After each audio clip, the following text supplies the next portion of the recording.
कि टाइगर मेरे से कम 200-250 मीटर दूरी में बैठा है और मैं उसकी ओर को गेस्ट को बोलता हूँ कि ये टाइगर है, तो टाइगर वहीं से मॉक चार्ज करता हुआ हमारी गाड़ी तक आ जाता है। यार टाइगर मेरे से 20 मीटर दूरी में बैठा था। आदमी की बॉडी कमर से ऊपर खाती थी, आदमी का औरत का भेजा खा दिया था कि टाइगर जो है जेसीपी की छत में है अरे और बाप रे। आदमी को उसने मारा, उसके ब्लड से उसका मुंह पूरा रेड हुआ है और बड़ा भयानक बाग लग रहा था। इतने सालों में पार्क के अंदर इतना बड़ा टाइगर नहीं देखा अच्छा। जितना मैंने बाहर देखा है। वो बहुत हेवी टाइगर है। नमस्कार दोस्तों, मैं आलोक रघुवंशी फिर से अपने चैनल सफारी स्पोर्ट में आपका हार्दिक स्वागत करता हूं। दोस्तों, जैसा आप जानते हैं, इस समय हम जिम कॉर्बेट आए हैं। जिम कॉर्बेट की सबसे बड़ी पहचान तो यहाँ के टाइगर हैं और दूसरी सबसे बड़ी पहचान है यहाँ के युवराज भाई। तो आज हमारे चैनल में युवराज भाई आए हैं। युवराज भाई, आपका बहुत बहुत नमस्कार स्वागत है। नमस्कार भैया। युवराज भाई, मेरा सबसे पहला सवाल आपसे है, आधे लोग युवराज आधे लोग योगराज। वैसे मेरा रियल नेम तो योगराज है, जो मेरे घर का नाम है। अच्छा उसका अच्छा। जब मैं बड़ा होता गया तो दोस्तों ने युवराज युवराज कहना शुरू किया, तो हमने उसे युवराज ही तो रख दिया। हमने सोचा पहले अपने दर्शकों को ये क्लियर कर दूं, हाँ। योगराज और युवराज दोनों एक ही लोग हैं। कागजों में हमारा नाम योगराज है हाँ। और वैसे हमें प्यार से युवराज बोला जाता है, घर में भी युवराज बोला जाता है। चलिए, ये लेकिन है। आप युवराज के नाम से ज़्यादा मशहूर हो गए। हाँ हाँ जी भैया जी। तो जैसा युवराज भाई, जिम कॉर्बेट सबसे बड़ा टाइगर रिजर्व है, बिल्कुल बिल्कुल बिल्कुल सबसे ज़्यादा टाइगरों की संख्या है। बिल्कुल बिल्कुल। थोड़ा सा हमको जिम कॉर्बेट के बारे में बताएं। जिम कॉर्बेट का क्षेत्रफल से बात करें तो इसका क्षेत्रफल पहले 1288 स्क्वायर किलोमीटर का है अभी। जी।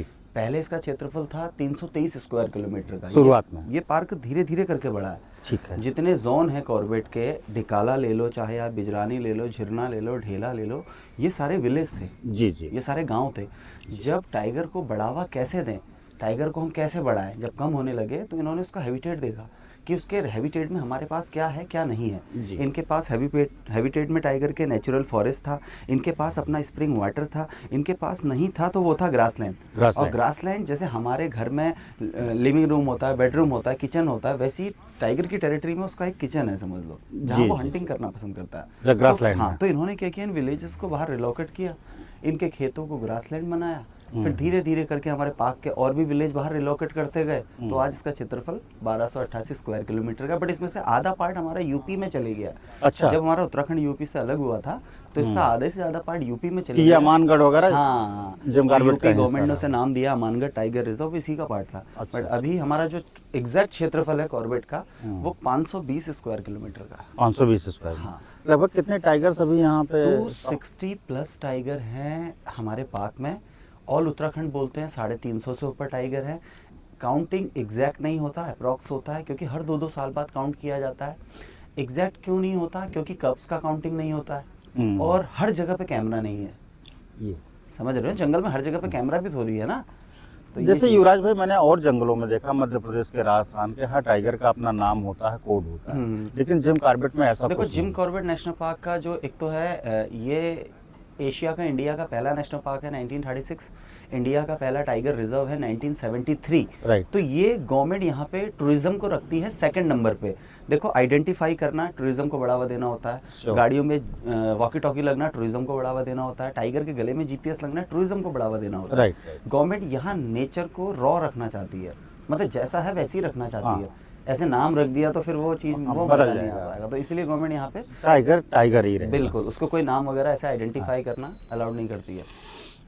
तो युवराज भाई, देखिए, ये सारी चीज़ें जो हैं किताबों में भी पढ़ने को मिल जाती हैं, जी, जी। कहीं मिल जाती हैं। बिल्कुल, जो सब आपके साथ बैठने का जो मेरा सबसे बड़ा मकसद है, सबसे पहला तो सवाल ये है कि ये आपका पैशन था कि नहीं, प्रोफेशन हुआ तब पैशन हो गया? नहीं, दरअसल क्या था, इससे मुझे नेचर में, पहले तो खैर मैं म्यूज़िक भी सीखता था, क्लासिकल म्यूज़िक सीखा है मैंने, म्यूज़िक से प्रभाकर किया हुआ है, मेरा ग्रेजुएशन भी म्यूज़िक से ही है। अच्छा। मतलब मुझे इन चीज़ों में तो आनंद था ही था। मतलब आप पर प्रकृति से बहुत पहले हाँ, जुड़े हैं। तो फिर और कभी खुशी हो गम, हमारे घर के पास भी फॉरेस्ट ही रहता, तो हमें जंगल जाना ज़्यादा अच्छा लगता था। और फिर ये चीज़ लगी धीरे धीरे कि यार पापा भी मेरे फॉरेस्ट में, तो हो सकता है कि मुझे उनसे ही ये चीज़ मिली हो। फिर उसके बाद जब बड़े हुए, जॉब की बात आई कि भैया जॉब वॉब तो अपने से होनी नहीं है। फिर देखा कि यार उत्तराखंड में टूरिज्म एक बहुत बड़ी चीज़ है और जंगल से बड़ा बढ़िया काम हमें और क्या मिल सकता था। और काम के साथ साथ मज़ा आने लगे तो फिर खुद ही काम आपका ग्रो कर जाता है।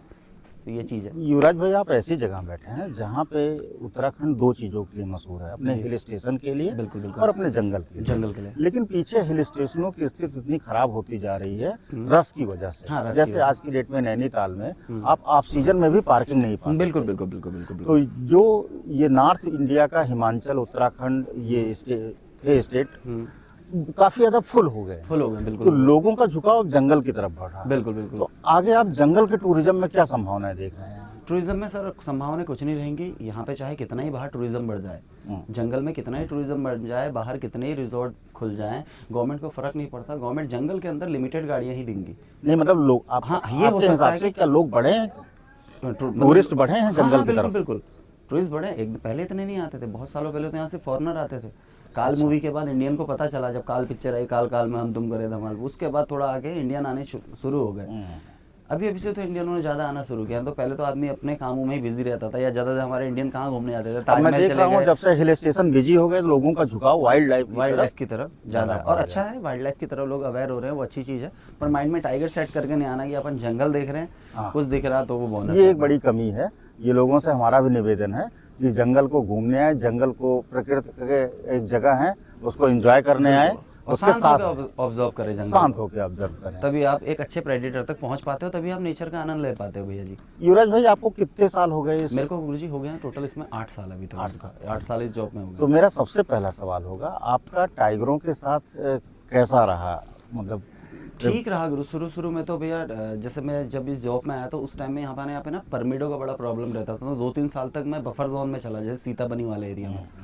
तो वहाँ पे तो ऐसा कुछ टाइगर का नहीं था। फिर जब मेरा प्रॉपर तरीके से परमिट वगैरह हो गया मेरी गाड़ी में, मैंने अंदर आना शुरू किया, तो नॉर्मल बिहेवियर रहा। कभी ऐसा 1-2 बार मुझे उग्र स्वभाव भी मिला है। तो हो सकता है कभी हमारी गलती की वजह से भी हो जाता है, जैसे हम गाड़ी आगे पीछे कर रहे हैं और हमें पता नहीं बगल में टाइगर है। एक किस्सा मेरे संग ऐसी था कि मैं आ रहा था, और अभी ये तो 2-3 महीने पुरानी बात है। ढेला जोन से मैंने एंट्री ली, झिरना की मेरी सफारी थी, तीसरे नंबर की मेरी गाड़ी थी।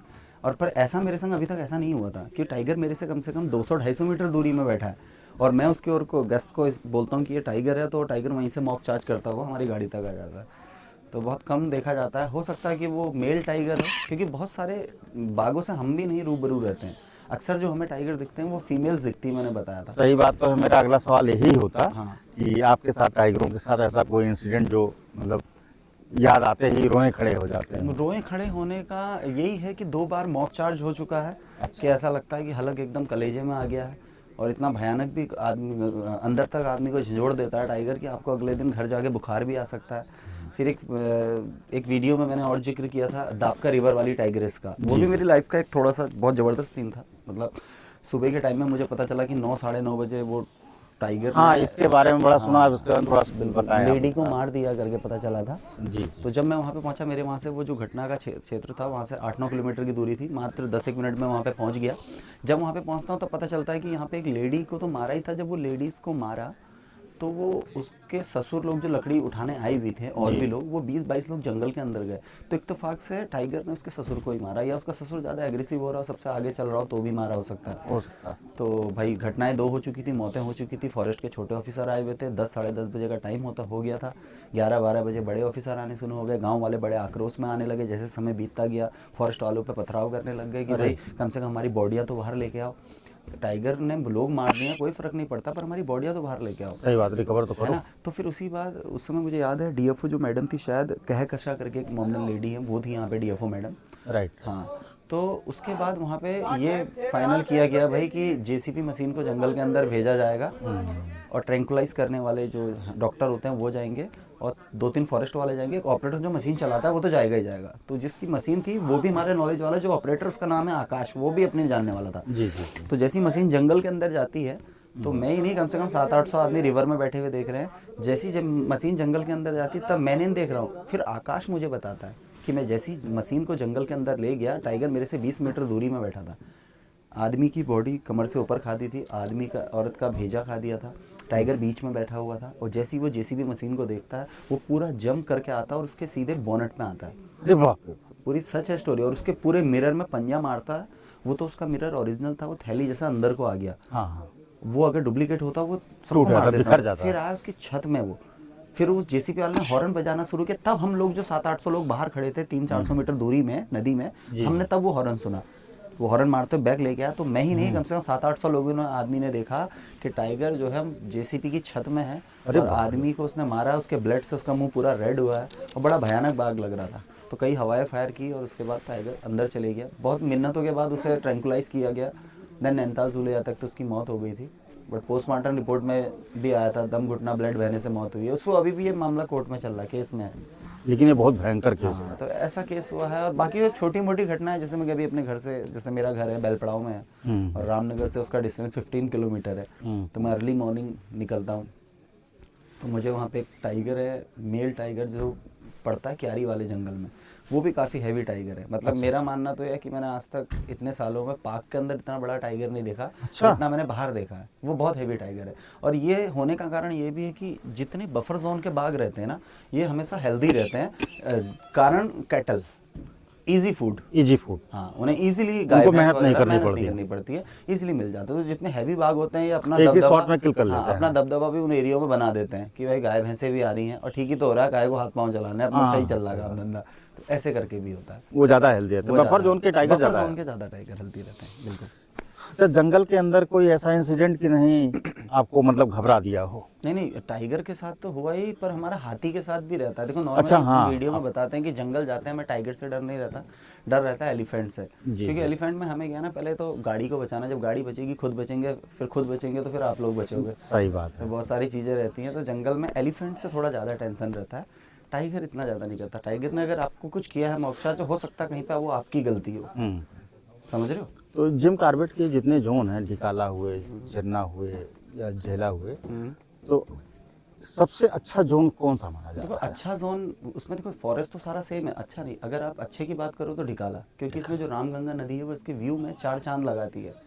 आप देख ही रहे हैं, और जोनों में ऐसा इतना ज़्यादा पानी और इतना व्यू वगैरह नहीं है, तो इसलिए ढिकाला जोन को ज़्यादा पसंद किया जाता है। और साल फॉरेस्ट देख ही रहे हो आप, साल फॉरेस्ट काफ़ी अच्छा ढिकाला का तो साल फॉरेस्ट ग्रासलैंड बहुत भी इसका अच्छा है। काफ़ी अच्छी। बाकी सारे जोन सेम है, जंगल सारा सेम है, साल यहाँ भी है और जगह भी है ना। लेकिन ढिकाला का जो व्यू का है वही रामगंगा नदी, बिल्कुल बिल्कुल बिल्कुल, ये उसके व्यू में 4 चांद लगाती है। नहीं, ये तो बहुत अच्छा कि युवराज भाई आप बहुत कम और समय आप में लोग भी बहुत आप लोगों ने भी बहुत सही किया जो फर्स्ट टाइम विजिट करके और अपना परमिट खुद काट के आप लोग ढिकाला पहुंचे। हाँ, जैसे लोगों के 10-10 विजिट हो जाते हैं, पूछते ही रह जाते हैं भाई ढिकाला कैसे बुक होता है, ढिकाला कैसे बुक होता है। तो लोगों पे क्या है ना, सही नहीं, हम ढिकाला की बुकिंग के लिए अपने सारे दर्शकों को एक पूरी अलग वीडियो देंगे और ये बताएंगे कि आप दाहिने बाएं कहीं ना जाओ, लोग अनायास आपसे पैसा ऐड ले लेंगे और आपका पैसे का नुकसान होगा। बिल्कुल। आप डायरेक्टली बुक कर सकते हो, आपको आराम से बुकिंग मिल सकती है, मुझको भी मिली है। बिल्कुल बिल्कुल तो युवराज भाई आप मेरे वीडियो में आए, बिल्कुल, इतनी सारी चीज़ें बताई, आपका बहुत बहुत धन्यवाद। थैंक यू, फिर मिलते हैं। ओके ठीक। दोस्तों, ये रहे युवराज भाई, एक छोटी सी मुलाकात आप सबके लिए मैंने कोशिश की युवराज भाई से कुछ अच्छा पूछ सकूं, युवराज भाई आपके लिए कुछ अच्छा बता सकें। थोड़ा समय कम होने की वजह से और व्यस्तता बहुत ज़्यादा थी, इसलिए बहुत लंबा इंटरव्यू नहीं हो पाया। फिलहाल फिर युवराज भाई के साथ कभी बैठेंगे, मौका मिला तो ज़रूर बैठेंगे और आपको फिर इनकी कहानी हम सुनाएंगे। ठीक है दोस्तों, ये वीडियो कैसी लगी आप कमेंट बॉक्स में ज़रूर बताइएगा। ये वीडियो हम यहीं पे समाप्त करते हैं। पसंद आए तो लाइक करिएगा, शेयर करिएगा, सब्सक्राइब करिएगा। ठीक है, जय हिंद, जय भारत।